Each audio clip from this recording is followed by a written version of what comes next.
Good day, all you wonderful people. Welcome to the program Changing the World with me, Lorette Dye. It is a privilege to share this time with you. Today I want to talk to you about to do the right thing is not always the right thing. Now, that sounds contradictory, I know, but I want you to think about it. Without God, we are nothing. And I know there are many people out there that serves God and that wants to be the child of God that they believe they should be. And in the process, there's a lot of emphasis on doing the right thing. Now, I want to talk to you about that today.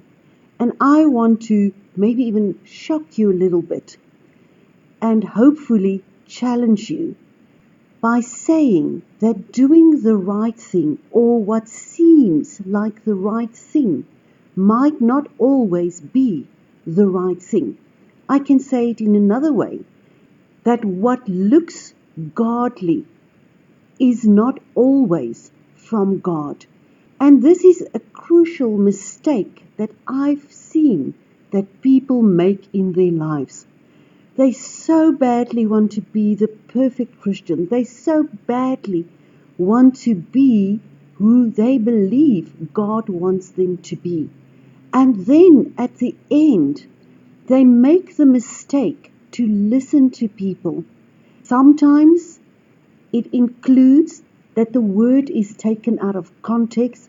Sometimes it is just based on something someone said. They never read it in the Bible. They never read their Bible themselves, but they believe it. And they take it on, and it becomes a truth for them. And they apply it in their lives, not realizing that in this process of doing the godly thing or doing the right thing, they might actually be doing the wrong thing. I realize you're probably listening to me and asking, how do we know if we are actually not doing the right thing, even although it seems like the right thing? And there is an answer. And I'm going to tell you the answer.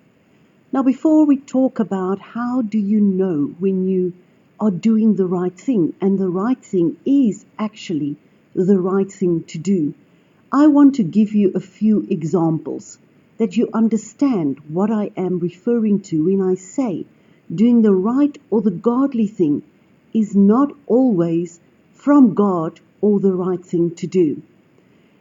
I will start by an example of a lady that came and see me.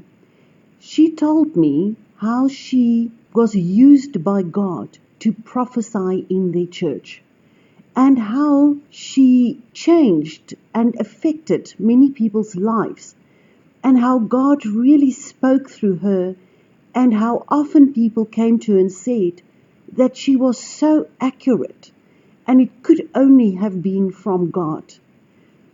The same woman was offered a job at church. At that time, she was without work, and she was without a regular income, and therefore she was very excited. But then God told her no, and she went to the church people and she said to them, God said no. And they said to her, no, you must have heard wrong. That can't be right. You should be here. We're sure about that. And this job is for you.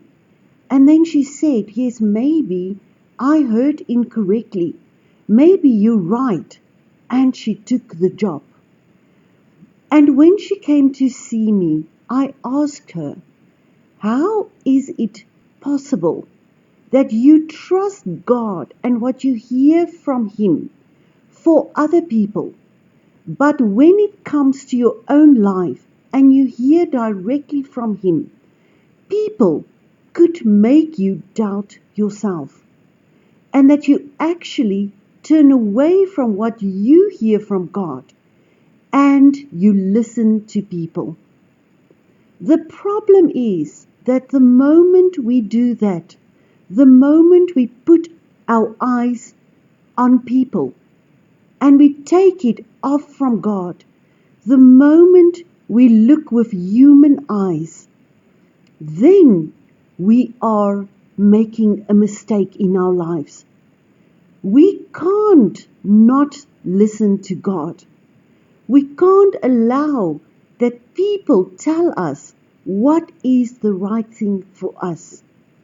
You see, God is the God of the individual. And after his crucifixion, the rules has changed.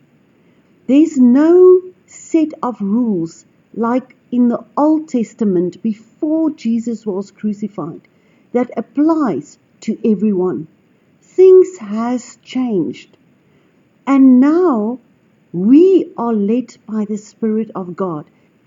It is still very important to be careful that you are sure that you hear from God, that you get confirmation. But to look at people and take your eyes off God is not the right way to go. We are talking about doing the right thing might not always be the right thing. And I want to continue with a second example. I know a family that decided to take the grandmother into their house. And yes, it sounds like the right thing to do. It sounds like a wonderful thing to do. I mean, what is the alternatives? But here is the context. The grandmother's relationships are very bad. She wants to control everything. She wants to tell everyone how to live, what they should do, what they can't do. She wants everything her way, and therefore she's a very difficult and demanding person. And yes, I know what you're going to say to me. That doesn't mean that we can avoid our responsibilities. But let's think about it for a minute. What is going to happen in this family? And where does your main responsibility lie? Because I can tell you now what happened was that the children avoided the family. The ones that were out of the house, they started to come back less. They were unhappy when they were there. There were no proper conversations possible anymore. The man that took his mother into his house, his marriage suffered for it because there were no private time. It was difficult to keep their relationship going and have time and attention on the relationship. And basically, it was as if a bomb was thrown into the house and everyone drifted apart. So here is my question. Yes, it seems like the right thing to do, but is it the right thing by the children and by the wife? And therefore, we must be so careful that we only look in terms of right and wrong and what the right thing is to do, one-dimensional. You can't do the right thing and in the process you are hurting other people. You can't do the right thing and you are doing damage to other relationships. All these things still has to be weighed up before you make a decision. And to look only in terms of what I think and what people say are the right thing to do will be a mistake. You have choices and you have to weigh up everything and not only what seems the right thing to do before you make decisions. We are talking about doing the right thing is not always doing the right thing. I want to give you a third example. There was a family that were in a church and the husband left the wife. After a while, he went into a relationship with another woman. the woman that used to be his wife, went to her pastor and she said to him, "This is unacceptable." She is asking him to talk to the new woman. And she cried, and he saw her pain. And in that moment, he was filled with anger. And without praying about it, without thinking about it, he contacted the new woman. And he told her how wrong she was, and that she cannot build her happiness on someone else's unhappiness, that God would never want this. And this woman came to me, and she was broken. And she said, their marriage ended a while ago. It is not as if she interfered in their marriage. And she prayed about going into this relationship a lot before she made a decision. And she had the peace of God that this is the right way to go for her. And I could see her pain.